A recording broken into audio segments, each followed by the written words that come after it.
인구 108만 명의 고향 특례시, 서울의 배드타운을 넘어 기업 도시로 거듭나기 위한 도전이 진행 중입니다. 수도권 정비계획법에 의거 과밀 억제 권역인데다 개발 제한 구역과 군사시설 보호구역으로도 지정되는 등 규제가 중첩되다 보니 그나마 그 수가 얼마 되지도 않은 고양시 입주 기업들은 기업을 운영하기에 너무 힘들다고 토로합니다. 고양시에는 지금 산업단지라는 게 없다고 없죠. 네네네. 하거든요. 네, 맞습니다. 산업단지가 조성되면 네네. 기업 입장에서는 어떤 네. 혜택이 있습니까? 쉽게 이제 혼자서, 그러니까 기업 혼자서 제조라든지 유통이라든지 어떤 그런 물류에 대한 부분을 신경을 못 쓰지 않습니까? 그럼 그런 산단 안에 있는 업체들이 같이 모여서 일을 하게 되면은 필요한 부분에서 공유도 가능하고 거기에 대한 이제 시너지 효과도 발생을 할 수 있습니다. 그래서 그런 부분을 기대를 하는 거죠. 네. 어머니의 분주함과 엉금엉금 냉수 찾는 그 아들의 게으름이 상큼하고 깨끗한 아침의 향기와 구수하게 바쁜 드는 냄새가 어우러진 가을 아침 내겐 정말 커다란 기쁨이야. 가을 아침 내겐 정말 커다란 행복이야. 우선은 세제 혜택에 대한 부분이 필요하고요. 그리고 이제 저희가 이제 고용하거나 앞으로 향후 저희 회사에 들어올 직원들이 생활을 편하게 할 수 있는 여건들이 고양시에서 마련해 주시면은 훨씬 더 이제 기업 입장에서는 일하기가 편하겠죠. 네. 인력 유치가 힘듭니까?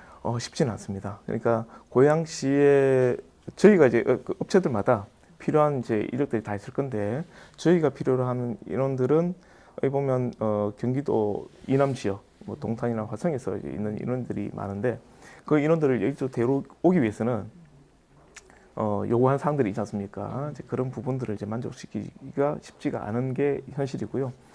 대신에 그러면 이제 그런 인력들을 데리고 위해서는 만족할 수 있는 뭐 급여라든지 주거 여건이라든지 그게 충족되면 또 오기 쉬운 부분이 있으니까 그런 부분에서 고양시에서 도움 주시면 좋지 않겠나 생각하고 있습니다. 기업이 많아지고 좋은 일자리가 만들어져야 도시의 경쟁력이 확보됩니다.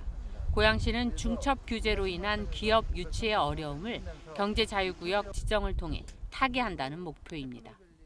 경제자유구역이라는 거는 일단 그 경제에 있어서의 외자 유치, 그다음에 외국인들, 그다음에 국내 해외에서 다시 복귀하는 기업들이 그 어떤 조세 감면이라든가 혜택을 받고 자유롭게 경제 활동을 하면서 그 지역에 이제 그 어떤 자족 도시 기능을 가질 수 있는 그런 게 경제자유구역인데 경기도에도 세 곳이 있긴 한데 저희는 이제 이 경기 북부 쪽에선 아무런 없습니다. 그 인천이 가깝긴 하지만 그 경제자유구역이 이제 그 경기 북부 쪽에는 없기 때문에 그 사항을 가지고 저희가 그 추진하게 됐고 경제자유구역이 현재 저희가 추진하는 면적은 한 534만 평이 됩니다. 네. 수도권 정비계획법에 따라서 저희가 그 과밀 억제 권역인데 전체가 과밀 억제 권역이고요. 과밀 억제 권역에서는 대학교, 그다음에 어떤 기업 이 부분들이 들어올 수가 없어요. 그래서 기업들이 들어와도 혜택을 보는 게 아니라 더 많은 과세를 하기 때문에 과밀 억제 권역으로 묶여 있어서 저희가 이거를 해결하고자 하는 방법은 유일한 방법이 경제자유구역입니다. 고양시는 2022년 경제자유구역 후보지로 선정된 데 이어 지난해 4월 경제자유구역 지정을 위한 비전 선포식을 열었습니다. 기업들 우리 고양시에 조금 우뚝 서 있으면 아마 일자리 찾아서 서울로 가는 그런 일은 없으리라고 생각합니다. 제가 취임하자마자 제 첫 결재로 우리 경제자유구역 지정을 위한 TFT 구성을 위한 결재를 1호로 했습니다.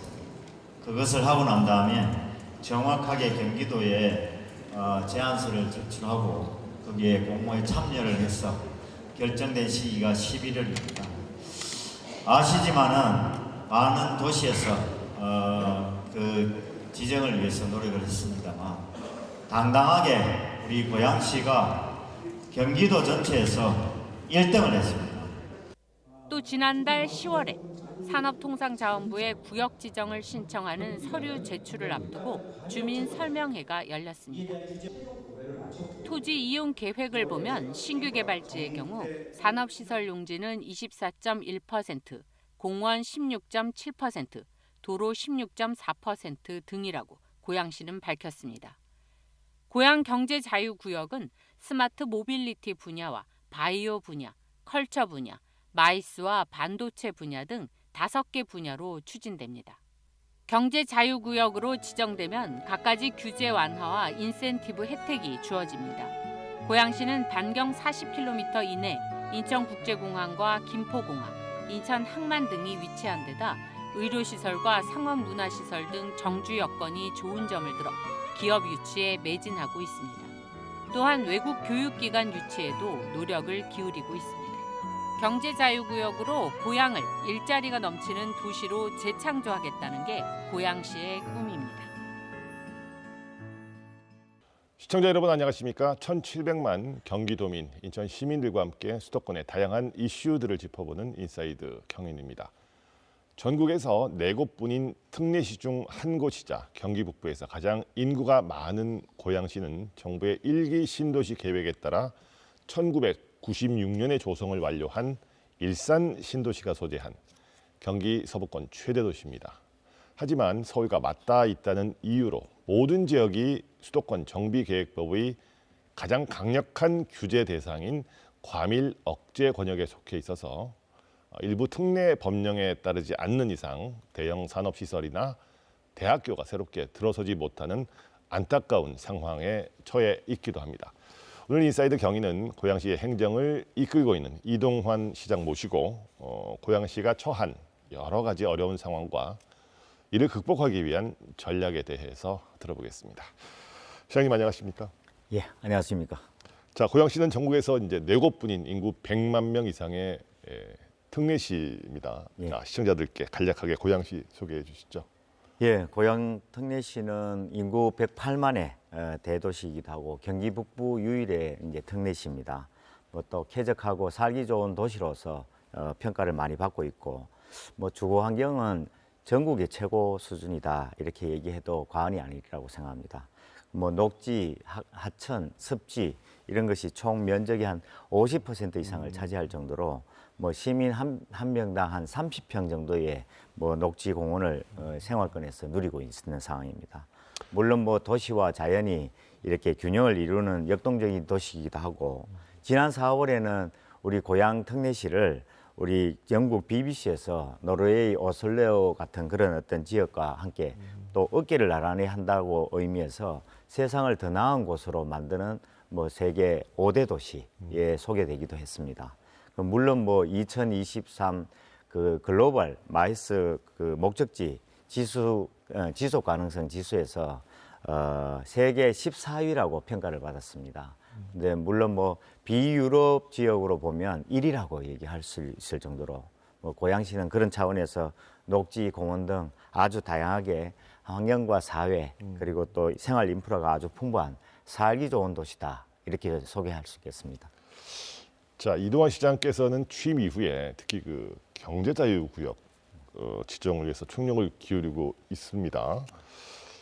인천을 시작으로 이제 우리나라에는 이제 9개의 경제자유구역이 지정이 됐어요. 이 경제자유구역 약간 생소한 분도 있을 것 같은데 경제자유구역 우선 뭔지부터 좀 정리해 주십시오. 경제자유구역은 지금 외국인 투자를 이렇게 또 적극적으로 이렇게 유치하기 위해 특별 경제구역이라고 생각하시면 될 것 같습니다. 뭐 외국인 투자 기업들이 경영 뭐 환경이라든가 생활 여건 이런 것들을 좀 개선하고 각종 또 규제를 이렇게 완화해서 기업의 경제 활동을 하는데 자율성이라든가 투자 이렇게 요인이 최대한 보장되는 것을 목적으로 하고 있습니다. 물론 뭐 2003년부터 인천 경제자유구역을 시작으로 해서 전국에 총 9군데 운영 중에 있습니다. 그래서 뭐 이를테면 제너럴 일렉트릭 같은 GE 그리고 BMW 이런 어떤 글로벌 기업과 또 삼성, LG 이런 기업들이 국내외 한 7천여 개의 기업들이 그런 경제자유구역에 입주하고 있는 상황입니다. 자, 그러면 이 고양시가 이 경제자유구역 지정에 도전하는 이유 어떤 게 있을까요? 우리 고양시는 뭐 다른 지역에 비해서 뭐 108만 대도시로 구성된 것처럼 살기 좋은 도시다 이렇게 얘기를 많이 합니다. 그렇게 평가받는 거에 걸맞게 우리가 뭐 생활 여건은 참 좋다고 얘기하는데 우리 지금 수도권 수도권 정비계획법에 나와 있는 이 과밀 억제권으로 우리 고양시 전체가 다 권역으로 묶여져 있습니다. 그러다 보니까 이런 규제에 의해서 주택이나 이런 공급은 국가적인 정책에 의해서 공급을 지금까지 해왔지만은 그러다 보니까 대부분 배드타운이라는 이미지를 갖고 있게 됐습니다. 근데 고양시의 모습은 사실은 원래 갖고 있는 지리적인 여건이나 그다음 많은 사람들이 추구해야 할 어떤 방향으로 보면 그냥 배드타운 개념으로 있을 도시가 아닌데 그것에 대한 부분들이 워낙 좀 경제적인 기반 아니면 뭐 산업 인프라에 대한 부분이 워낙 부족한 상황이기도 하고 뭐 고양시의 모습은 덩치는 굉장히 큰 거대 도시죠. 근데 재정 자립도는 33.7%밖에 안 되는 아주 어떻게 보면 전국 평균에도 미치지 못하는 그런 실정입니다. 근데 그러다 보니까 대부분 고양시의 시민들 중에 서울로 출퇴근하는 멤버가 거의 한 37%에 해당되는 정도로 굉장히 높습니다. 그래서 고양시가 현실 자체를 보면 좀 부실한 경제 체력을 갖고 있는 상황이기도 하고 이 부분을 또 자족화 시켜야 하는 여건에 놓여져 있기도 하고 이런 부분들을 제대로 해나가기 위해서 기업 유치, 일자리 창출 그것에 제일 필요한 것이 바로 경제자유구역입니다. 경제자유구역으로 인해서 실제로 그런 지역이 갖고 있는 어려운 상황들을 해결할 수 있는 규제도 좀 완화시킬 수 있는 그런 여건이 되기 때문에 경제자유구역을 준비하고 있습니다. 경제 체력을 획기적으로 끌어올릴 이 어떤 키포인트다 이렇게 말씀을 해주셨어요. 자, 그러면 고양시에 구체적으로 어디에 경제자유구역이 들어서고요? 또 규모는 어느 정도나 됩니까?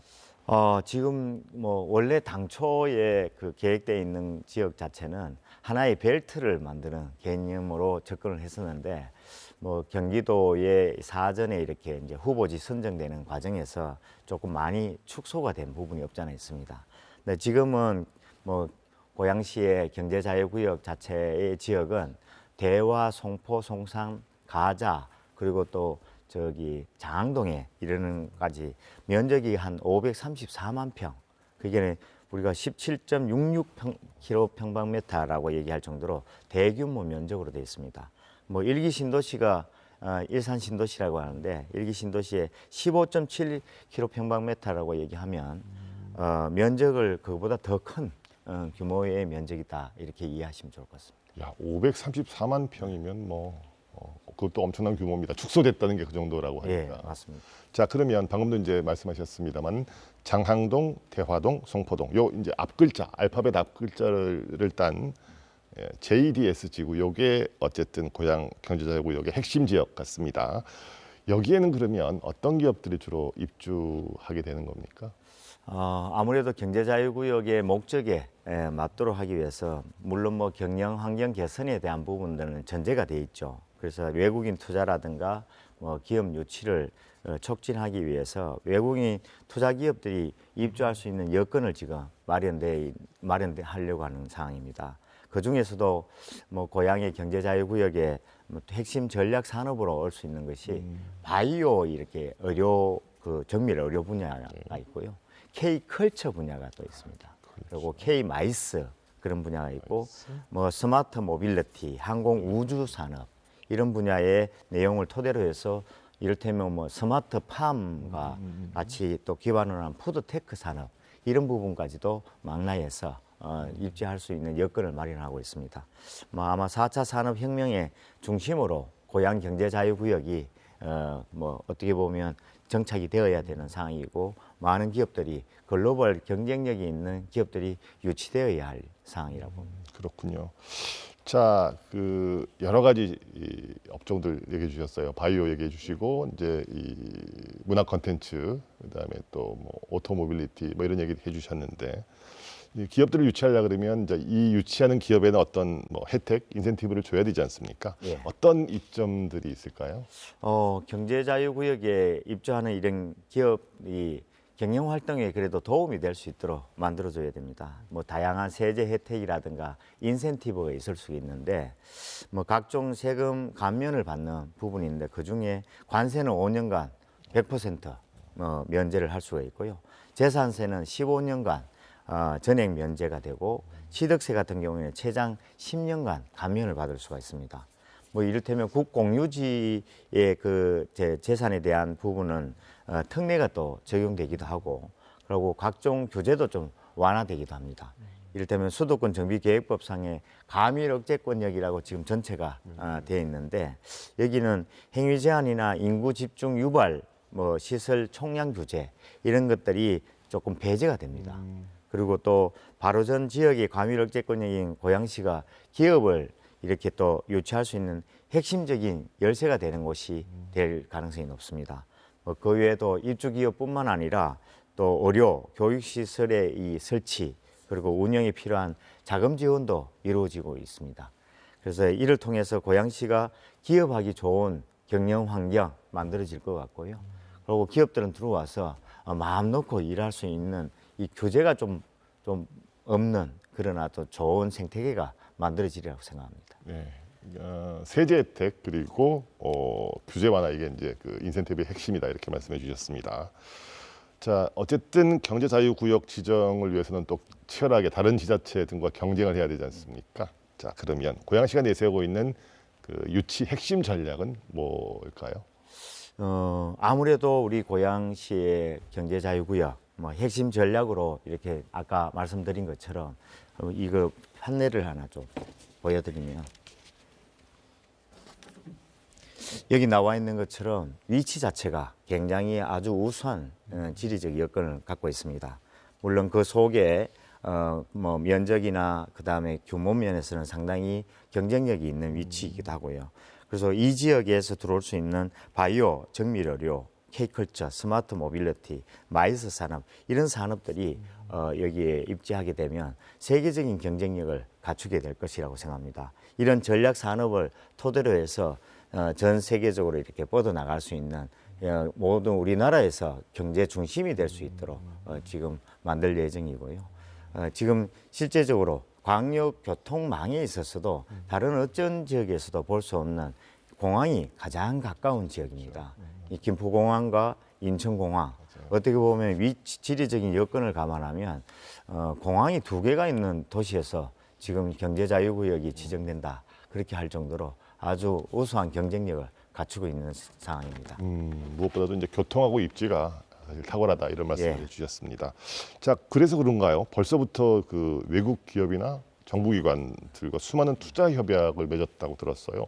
어떤 것들이 있습니까? 맞습니다. 지금 사실은 국내외 유수한 기업과 기관과도 이렇게 또 MOU 체결을 통해서 뭐 실제로 많은 기업들이 들어올 수 있는 여건도 마련하면서 뭐 홍보도 하고, 그리고 MOU 체결을 함으로써 들어올 의향서를 또 다 받았기도 합니다. 근데 직접 다니다 보니까 현재까지 한 63건의 업무 협약을 했고요. 그리고 82건의 투자 의향서를 또 체결을 했습니다.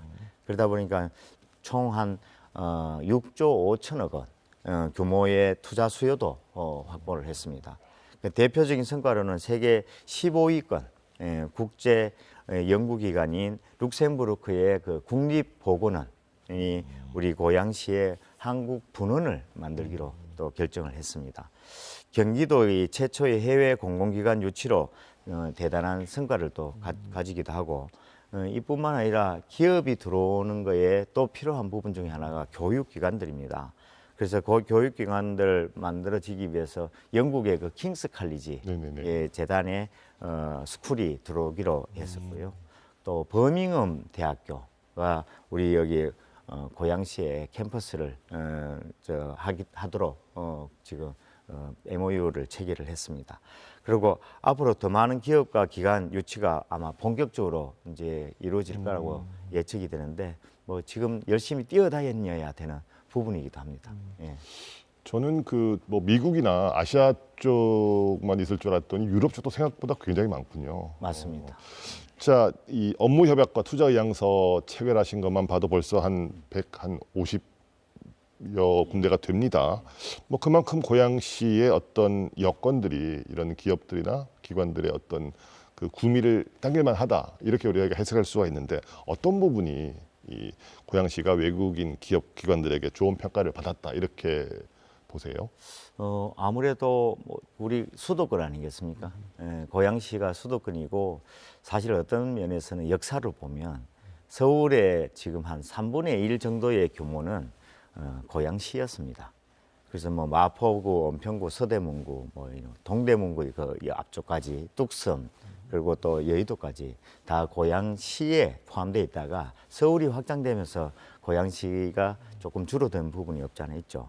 그런 지리적 여건이 아주 우수한 부분이기도 하고 그 지리적 여건이 우수하다는 얘기는 또 한편으로 보면 인재가 자연스럽게 여기에 집중되어 있기도 하고 그래서 세계 경제 규모가 2위이기도 하고 또 실제로 3위인 중국과 일본이 바로 옆에 입지되어 있는 여건이기도 하고 그래서 미래에 고양시에서 한 3시간 정도의 거리라고 생각하면 인구 100만 명이 넘는 도시가 147개 정도 있습니다.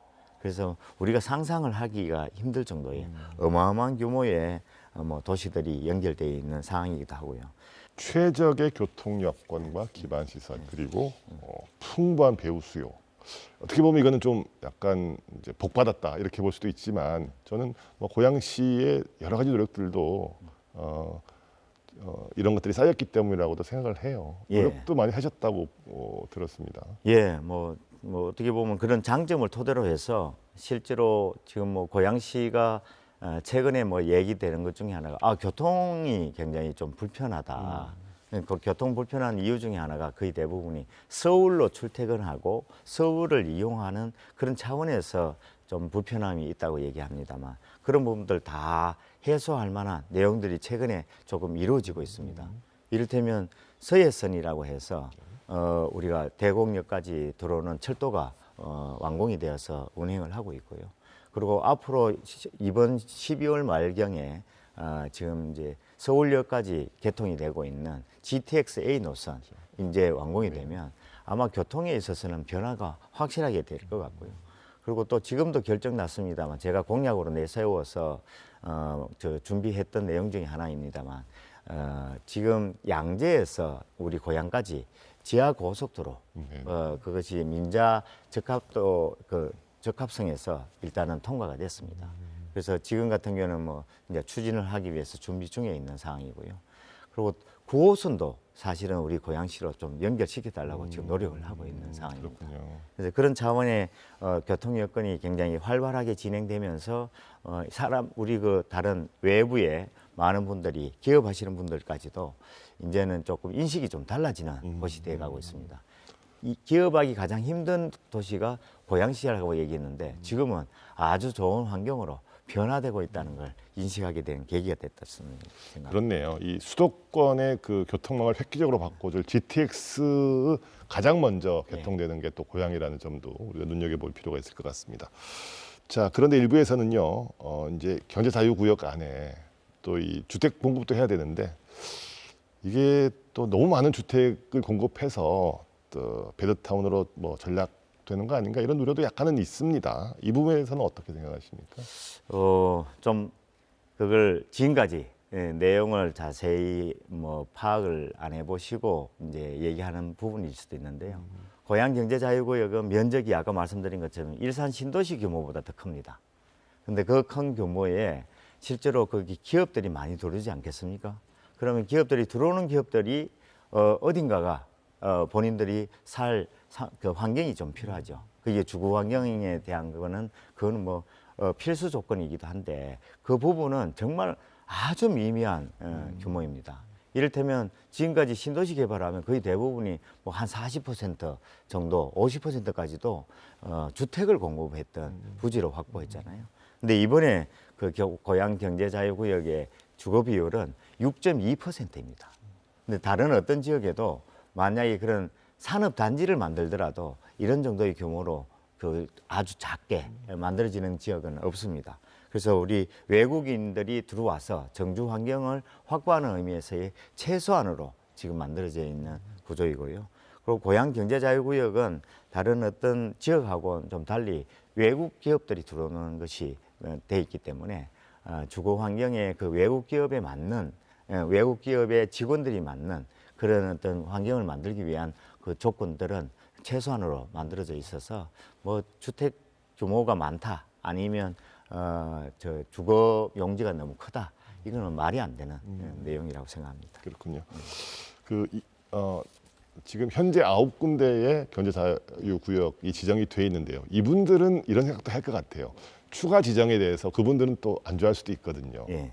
왜냐하면 그분들의 어떤 특혜 같은 것들이 이제 또 분산될 수도 있고, 또 정부도 추가 지정에 대해서 약간 부담도 갖고 해서 심사도 좀 엄격해질 수도 있고 뭐 그렇긴 합니다. 자, 그래서 다른 경제 자유구역 기존에과 차별되는 고양시만의 어떤 차별점 뭐 이런 것들은 뭐 어떤 것들이 있을까요? 뭐 좋은 말씀입니다. 사실은 경제자유구역에 대한 부분들이 지금 우리 뭐 수도권에 지정된 데는 사실 인천이잖아요.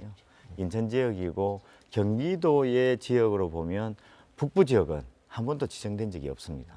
그리고 경기 북부가 다른 지역보다는 조금 열악한 상황에 놓여져 있는 지역이기도 합니다. 근데 다른 지역하고 비교하면 지방에 있는 지역하고 고민을 한다면 아무래도 경쟁력에 있어서는 조금 떨어질 수 있는 상황이 발생하지 않겠느냐 해서 지정되는 것에 대한 우려를 얘기하는데, 뭐 고양시는 그런 부분에 9개 이 경제자유구역이 있지만은 뭐 어느 지역하고 고양시하고 경쟁력을 다툴 그런 어떤 지역은 없습니다. 그래서 우리 원래 이제 취지는 연계와 융합 차원에서 이루어진다는 것이 필요하고요. 그리고 특히 전략산업이나 또 인프라, 국제사업 이런 것과 연결하는 개념으로 접근하고 있는 부분이기도 하고, 그리고 상암 마곡지구라든가 주변의 지역에 뭐 또 이런 경쟁력을 갖춘 지역이 있습니다. 파주의 LCD 단지라든가 그리고 또 인천 경제자유구역 이런 것과 같이 인근 산업단지와는 아주 동반 성장이 가능할 수 있도록 그런 플랫폼 속에 만들어가는 아주 차별화된 고양 경제자유구역을 만들 예정입니다. 그리고 우리 고양시는 다른 어떤 기업에 다른 지역에 있는 기업들이 들어오는 개념에 앞서서 사실은 스타트업 기업 같은 새로운 분야의 기업들이 또 4차 산업혁명에 맞는 그런 기업들이 경쟁력을 갖출 수 있도록 벤처기업들을 많이 여기서 뭐 육성하고 만들어갈 수 있는 여건을 마련하기 위해서 바로 우리 고양시의 경제자유구역이 만들어지는 목적이라고 생각합니다. 그렇군요. 자, 어쨌든 뭐 경기도를 거쳐서 이제 조만간 산업통상자원부에 이제 지정 신청서 제출하셔야 되잖아요. 남은 절차는 어떻게 되고요? 또 언제쯤 최종 결정이 될 거로 보세요?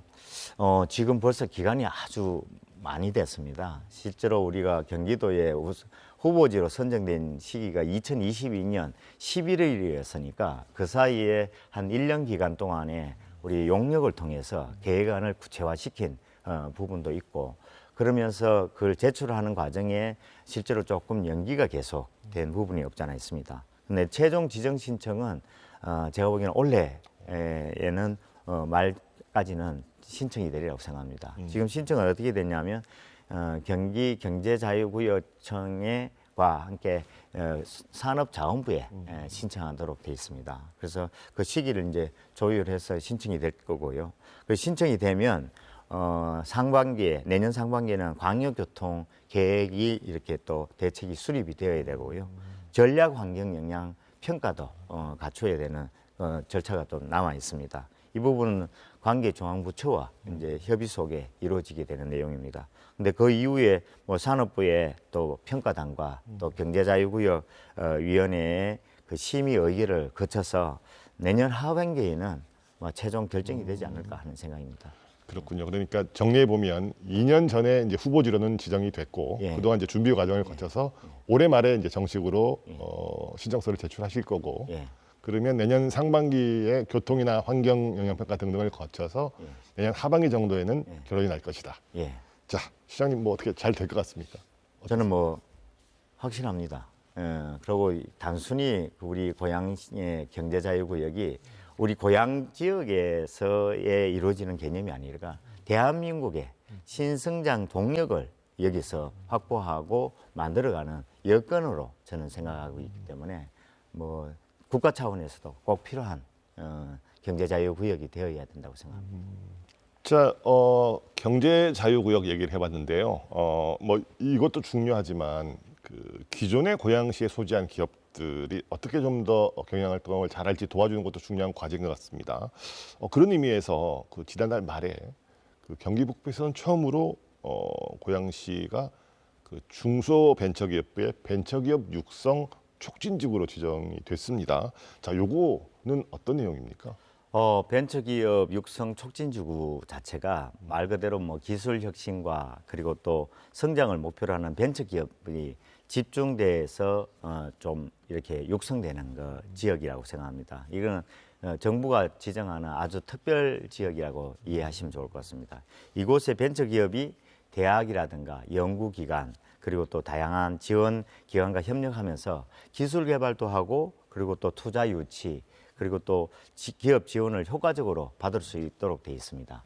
그리고 특히 벤처 기업들이 이렇게 같이 모여 있기 때문에 이것이 또 같이 성장할 수 있는 거의 환경을 만들어 주기 때문에 아마 그 벤처 기업을 운영하기에는 굉장히 좋은 지역이 될 거라고 생각합니다. 현재까지 한 16개 그 시도에 30개 지구가 지정되어 있습니다. 경기도에서는 주로 남부만 이렇게 되어 있는데 남부 지역에는 수원이라든가 화성 등 이렇게 6곳에 지정되어 있습니다. 근데 경기 북부에 최초로 이렇게 고양시가 지정됨으로 인해서 경기 북부가 그동안 경제적인 여건을 마련하는데 좀 어려웠는데 이것으로 인해 가지고 아마 기업하기 좋은 도시가 될 수 있는 상황도 되고요. 그리고 특히 또 신생 그 창업 기업들을 지원하기도 하고 첨단 산업 육성에 아마 큰 기폭제가 되리라고 생각이 듭니다.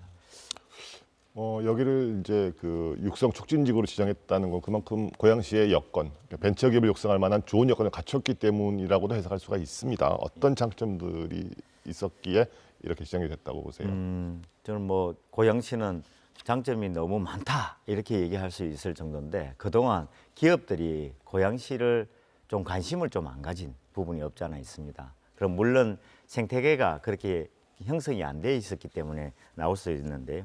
벤처기업 육성 촉진지구로 지정되기에는 최적의 도시로 이렇게 평가받게 된 계기 중에 하나가 아무래도 고양시의 벤처기업 집중도가 좀 그래도 괜찮습니다. 그리고 대학하고 연구소에 있어서의 이런 뭔가 모르게 연구개발 시설들이 또 이렇게 집적돼 있기도 하고 구축돼 있기도 합니다.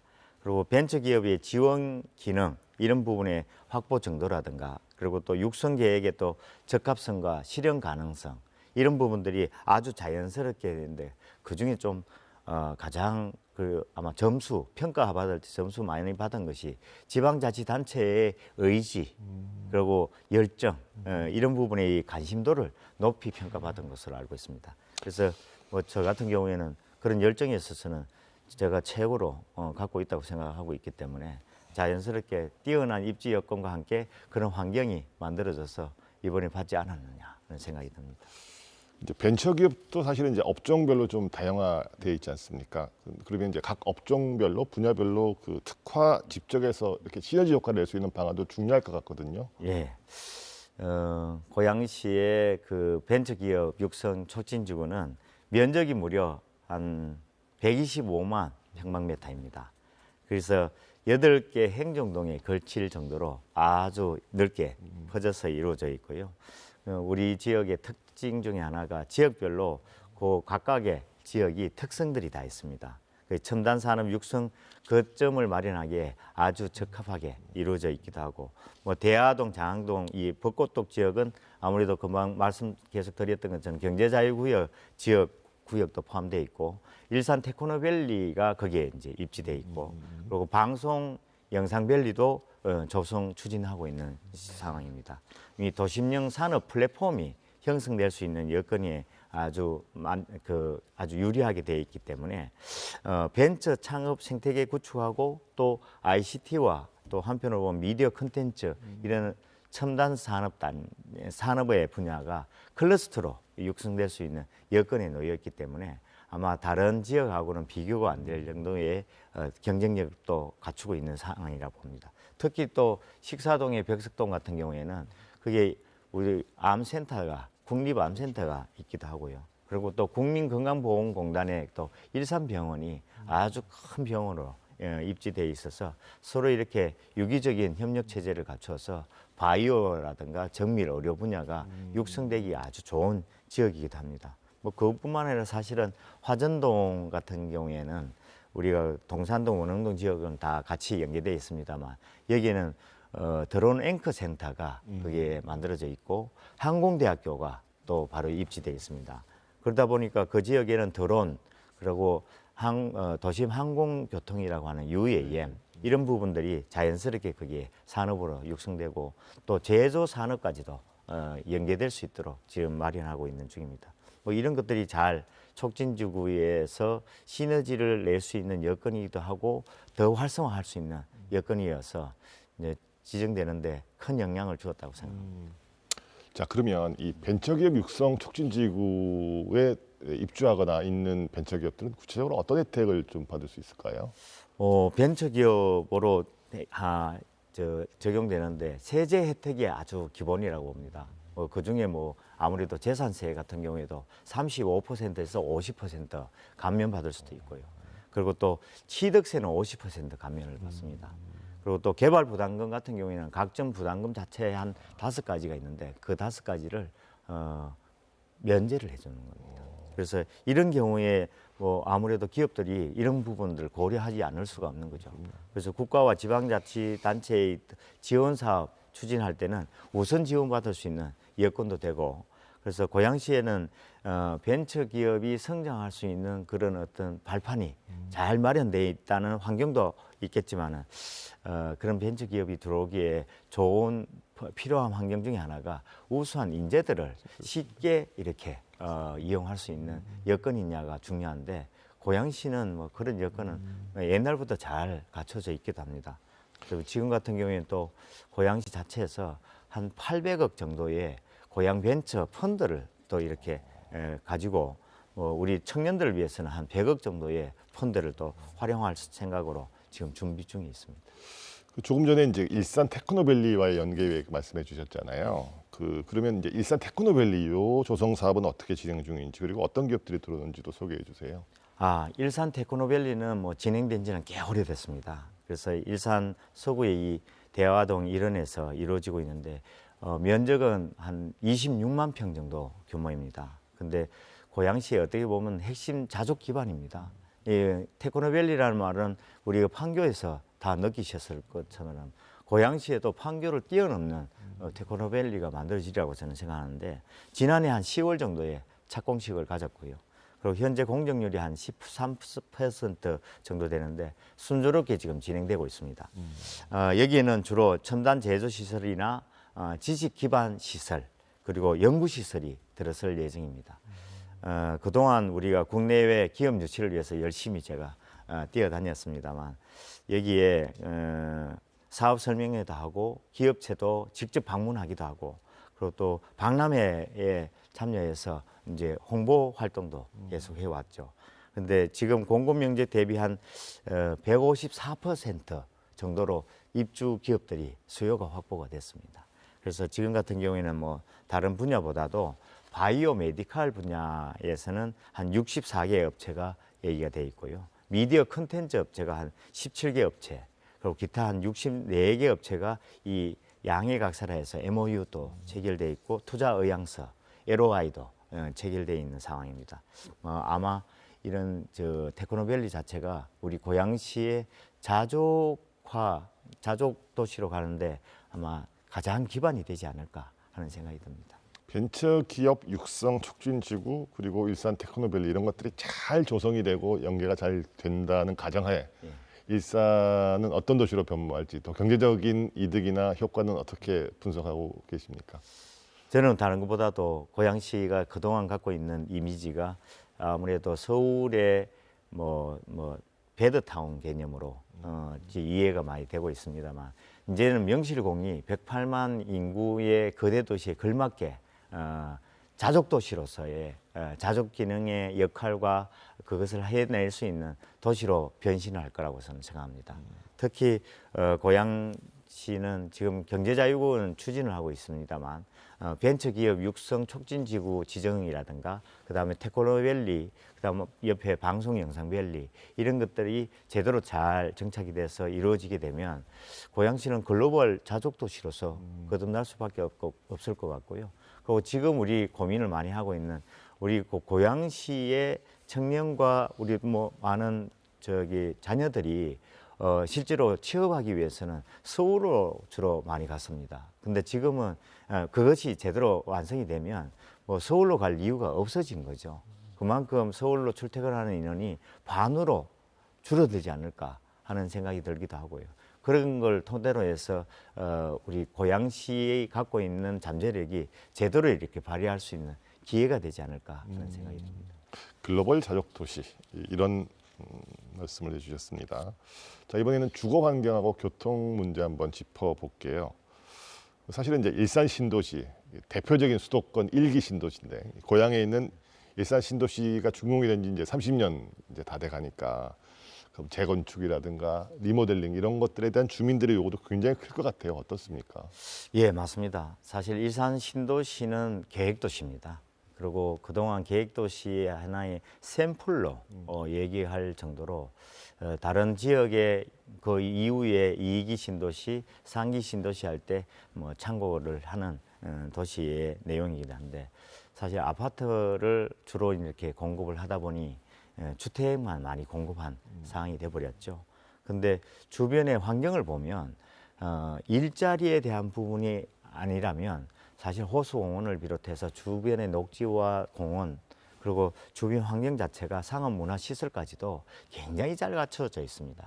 그래서 한번 고양시에 오신 분들은 고양시를 떠나고 싶은 마음이 없다고 할 정도로 지역 자체에 갖고 있는 이 생활 환경은 아주 우수하고 살기 좋은 도시로 얘기가 되고 있습니다. 근데 지금 벌써 1992년부터 입주를 해서 지금 이제 이러다 보니 한 30년이라는 기간이 지났습니다.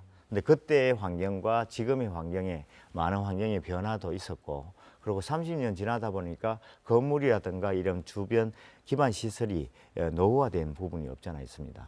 근데 이를 토대로 해서 아무래도 뭐 새롭게 또 그 나가야 할 방향을 감안하면 이걸 또 재건축을 통해서 새롭게 단장을 해야 하는 그런 어떤 상황에 놓여져 있는 상황입니다.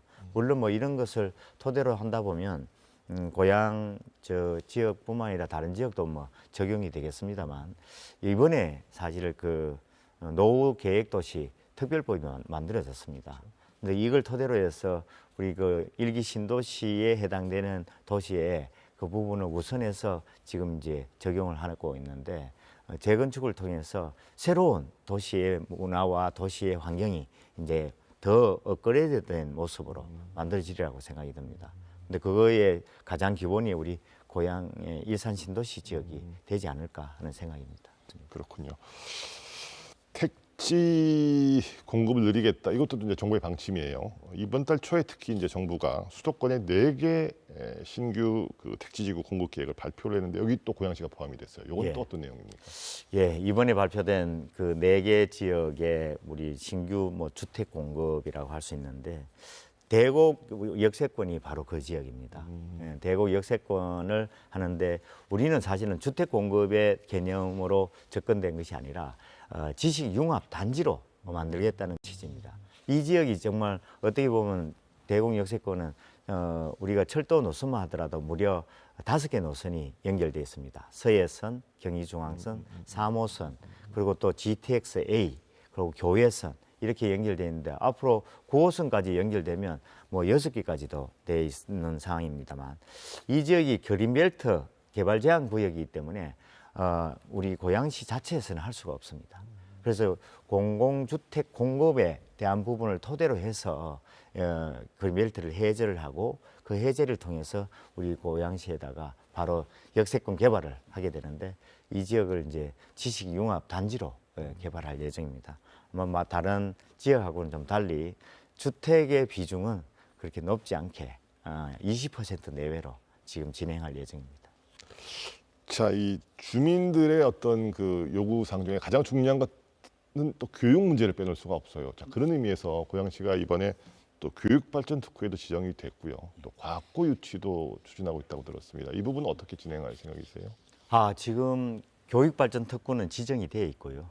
교육발전 특구가 지정이 됨으로써 교육의 어떤 환경 자체가 새롭게 그리고 또 우리 고양시의 입장에서는 경쟁력을 또 갖출 수 있는 여건을 더 마련을 했습니다.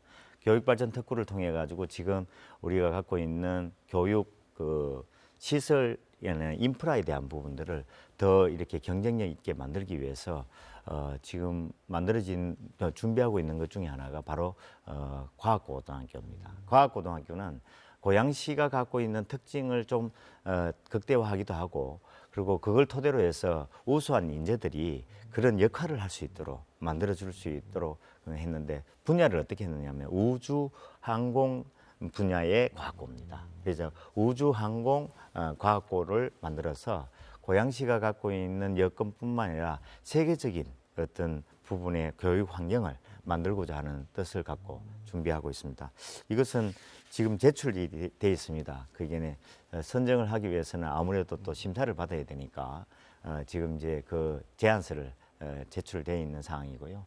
그 공모에 만약에 선정이 되면 고양시도 이제 경기 북부 지역에서는 과학고가 하나가 있는데 여의정부에 있습니다. 그런데 고양시도 만들어지게 될 계기가 되리라고 생각합니다. 네, 지금까지 고양시의 경제 자유구역 유치 전략과 또 글로벌 자족 도시로의 도약을 위한 주거, 교통, 교육 인프라 확충 방안 등에 대해서 이동환 시장과 얘기 나눠봤습니다. 시장님, 끝으로 우리 시민들에게 당부할 말씀 있으면 짧게 정리해 주시죠. 예, 앞으로 고양시는 엄청난 잠재력을 지금 갖고 있는 부분을 깨우지 못해서 제대로 활용도 못하고 그걸 만들어 줄 수 없는 여건이었는데, 앞으로는 그걸 깨고 그리고 미래를 또 바꾸는 힘을 또 키워서 진정한 자족도시 또 경제 특례시로 도약할 예정입니다. 미래의 고양시는 100만이 거주하는 도시를 넘어서 고향으로 출근하고 고향에서 쉬고 고향에서 소비하는 이렇게 1000만이 또 찾는 도시로 성장할 것이라고 생각이 듭니다. 아마 108만 우리 시민들이 늘 관심과 응원 속에 고양시의 미래가 새롭게 바뀐다는 것을 기대하셔도 좋고 또 그런 희망을 가지셔도 좋다는 생각이 듭니다. 전국에 4개뿐인 인구 100만 명 이상 특례시인 고양시. 강력한 수도권 규제 속에서도 고양시가 이만큼 성장할 수 있었던 데는 발전을 열망하는 시민들의 의지와 고양시의 적극적인 행정이 조화를 이뤘기 때문이라는 생각이 듭니다. 경제 자유구역 지정으로 경기도를 넘어서 글로벌 도시로 도약하는 고양시의 미래를 기대해 보겠습니다. 오늘 인사이드 경기는 여기서 마무리하겠습니다. 시청해 주셔서 고맙습니다.